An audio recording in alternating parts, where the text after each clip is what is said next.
Oniscus Asellus, emerging from a darkened place, a brand new soul, a brand new face. Welcome to the human race. Fingers counted, then the toes, a dimpled chin, a runny nose, and all wrapped up in warming clothes. A gurgle, sigh, a friendly hiss, a cuddle here, a gentle kiss. This early life is full of bliss. But then a noise to breach a dam, a ripping sound. Thank you, ma'am. My son, indeed, you are a man. Hi, I'm Vince and welcome to my channel. When I first envisaged telling stories of my life, I imagined enjoying recounting all the strange and amusing things that have happened to me during my life so far. However, moments in this particular period happened before my brain had actually developed, so this first part, intriguingly entitled Oniscus Asellus, can only be a mishmash of anecdote and fiction. At least history has allowed me to set the scene. It was cold. The sort of cold that meant I was born wearing a jumper. So cold the midwife had to hit me with a hot water bottle. That sort of cold.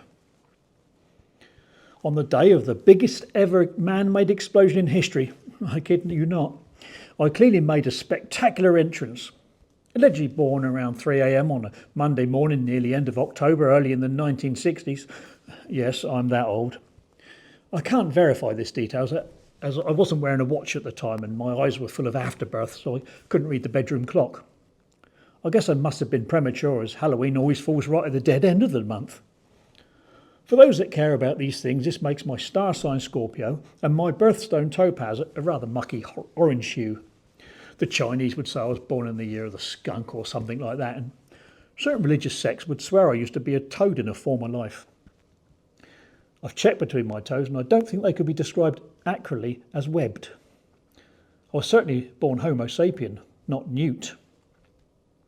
The 3 in the morning home delivery meant that Mum could have a bit of a rest afterwards, but I do not expect Dad had much rest himself. I had to be educated to A-level standard by breakfast after all.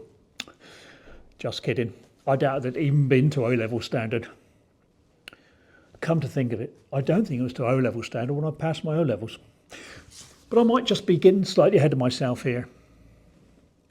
The location was in the south of England, in a little known Hampton in the county of Hampshire, within the United Kingdom, on Earth, within the solar system, which is part of the galaxy, although you could leave out the last parts of the locale if you're still terror-bound. Well, I don't know how long this video is going to remain on YouTube. Southampton is a city with a long history and an oft struggling, sometimes top league football team. Although when the town was first formed, the sport was probably hogback riding. Now it boasts a fine heritage of glistening shopping centres and underused docks. It rose to its modern prominence by virtue of having 2 high tides, a phenomenon apparently caused by the adjacent Isle of Wight, although I've never seen the island shifting about myself. Southampton in the early 60s wasn't like the romanticised view of London during the period. For a start, I wasn't born in Carnaby Street. It was in Millbrook. Hardly the best start in life. A modern estate agent may try to describe the place as a retro-style apartment featuring a balcony with views across the city. In truth, it was a grim ground floor flat featuring a tiny balcony. Yes, on the ground floor. The drop must have been all of 3 inches. But it's still standing now, and someone out there in the world of non-virtual actual reality may well be in that room today. My parents were working class when the phrase was literal. My father had followed us into the post office, and I'm not talking about popping in to buy a few stamps. Grandad had started his career as a postboy at 14, delivering telegrams by his company vehicle, a push bike. His father served in wars, became big in the post office himself, and his own dad was some sort of docks policeman at one point. My own dad joined the post office himself and was a telecommunications engineer, all the way up until it became BT. My mother, at the time of my birth, was flat on her back. She was far too busy, along with most of the other good women of Britain, restocking the nation after the war years had depleted the number. I was a second born, having been beaten to the post by my older brother Mark. He was 2 years old at the time and given him a head start which I shall never regain. At least until my sister was born, I would be the cute baby of the family. The blonde hair helped, along with the dumbfounded expression shared with so many other babies and owls. Many people claim to recall things from their childhood. Not me. I can hardly remember anything from before puberty, and am, quite frankly, a bit hazy about things further back than last Thursday. However, a story has been told so many times that I now feel I can remember it clearly. Nothing exciting or comparable what was going on at the time, such as global preparations for space travel with onward trips to the moon, Twiggy, and the first skirts named after a car.